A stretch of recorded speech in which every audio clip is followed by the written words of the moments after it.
আমি 6 লাখতকৈ বেছি ভোট পাই পেলাই জিকি যাম এটা এছেছমেণ্টটো আহি আছে बिपिएफनि केन्डिडेट जानाखि 5 लाख प्लास भोट मोननानैहाय जानाखि खाम्फासारा माने विनार जानो हादों आरोखि एमपि इलेक्सनाव दा जिएसपि हिसाबै माने बिपिएफजों कन्टेस्टआव दंमोन बिरादनो जानाखि जिएसपिनि उनावसो जानाखि एनडिए गभ बेयो फैनो हादों आरोखि पइन्ट दाननाय मथे गवालपारा डिस्ट्रिक्टआवहाय जानाय जे बेबायदिनो हिरण्मय खाख्लारि बिथांनि बिनानाव सानै जिनाहारि खालामजानाय आरो बिथाङा खास्रि बिस्रि दिनैहाय मुस्लिम कमिउनिटिनि मानसिफोरजोंहाय दिनै बुथारजानायखौ बेयो दिनै जोबोद दुखुनांथाव बाथ्रा दिनै आङो नोंथांमोननि गेजेरावहाय बेखौनो बुंनो सानदोंदि रायजो राजाफोर दिनै बे जाहोना मानि थाखाय जानो गोनां जादों दिनैहाय जोंनि बर' रायजोफोरनि गेजेरावहाय दिनैहाय गाव गावनि गाद्दिखौ लानानै दिनैहाय खौसेथि गैयैनि जाहोनावहाय बेबायदिनो गावस्रालायनायनि जाहोनावहाय दिनै जोंनि बर' जाथिखौहाय दिनै नासयनो थाखाय गोरलै मोनदों जोङो बेखौ नुहुरो रायजो राजाफोर दिनैहाय गोबां एमसिएलए एमएलए जोंनि गासै स्टुडेन्ट इउनियननि आफादगिरिनिफ्राय लानानै दिपेन बर' बिथांनिफ्राय लानानै गोबां खुगासिदों नाथाय दिनै बै समाव जोंसार आरो जनक जे बिथांमोना इनकाउन्टार खालामजाबाय दिनैहाय बिथांमोननि न'खरा दिनैसिमबो थिगसेबो दिनैहाय थिग रोखोमैहाय मोजां रोखोमै दिनै बिथांमोनहा दिनै अनसुंथाइ मोनबोआखै दिनै बिथांमोननि बेलायावबो दिनैहाय बेबायदिया जागोन नामा दिनै बिथांनि जिउनि थाखाय न'खरनि थाखाय दिनै बे खाख्लारि जे हिरण्मय खाख्लारिनि न'खरनि थाखाय 20 लाख आरो जिनाहारि खालामजानाय सानै बिनानावफोरनि थाखाय जे 5 लाख बिदों दिनै बिथांमोननि दिनै बे बरमा गरमि साननैसो थाखायल' बिथांमोनहा मावगोन नामा आरो बिथांमोनहा बेबायदिनो राजनितिकल' थालिम होनानै थाया लाफैनो दिनैहाय नोंबो आंबो गासैबो दिनैहाय ज' जानानै दिनैहाय जोङो मात होनांगौ बारा जोङो बे रावखौ जोङो दिखांनांगौ जोङो बयबो खौसेथि जानांगौ रायजो राजाफोर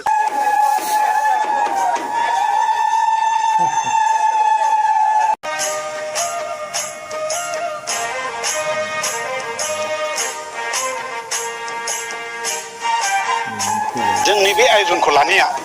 जाहैबाय जोंहा माने गिलु बालु माने बे मुलुग संसारा माने बोसोरफ्राय 11-12 मास बोसोरसेयानो जानोसै होनजागौ आरोखि अखा थोबसे गैया जों कृषकनि थाखाय दाउसिन दाउला दंफां लाइफां दुनिया हाहाकार जाजोब्बाय असान्ति जाजोब्बाय दा दैज्लां बोथोर जाबाय दा बिनि गेजेराव अखा थोबसेबो गैया हिसाबै दा जोंनि सायाव जोंनि बासबारि एलेखानि रायजो राजाफ्रा जोंखौ एसे बुंबाय थादों आरोखि माने गोदो परम्परा जोंबो मिथिलिया जों आं बे समाव 12-14 बोसोरल' बैसोमोन आरोखि बेवहाय एम्फौ हाबा होदों होननानै जों मिथिदों बे समाव जों गुरुत्व गैयामोन अब्लाबो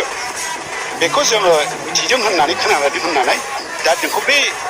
एसे एनै मिथिनायफ्रा जोंनि उपराव बे खामानिखौ मावनांगौ होननानै जोंखौ बिथोन होदों दा बिनि गेजेराव जों रायलायनायनि गेजेरजों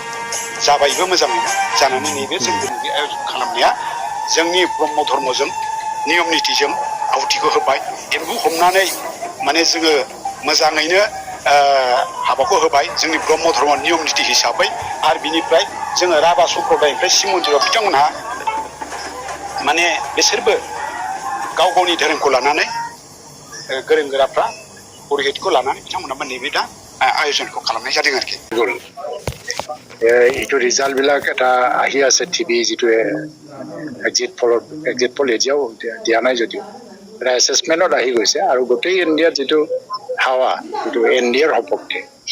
মোদীক প্ৰধানমন্ত্ৰী হিচাপে এবাৰ আকৌ লাগে ভাৰতবৰ্ষৰ কাৰণে তাৰ কাৰণে এনডিএৰ যিটো পাৰফৰ্মেঞ্চটো খুব ভাল আৰু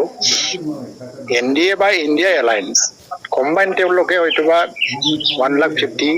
ইয়াতকৈ বেছি যাব নোৱাৰিব এই ধৰণৰ অংকবিলাক আহি আছে আৰু অসমততো 12 প্লাছ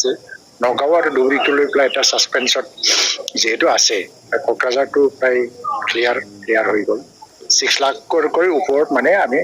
6 লাখতকৈ বেছি ভোট পাই পেলাই জিকি যাম এটা এছেছমেণ্টটো আহি আছে আৰু বিৰোধী দলৰ যিটো প্ৰধান বিৰোধী দল বিপিএফ দল তেওঁলোকে 3 লাখ বা 6-5ৰে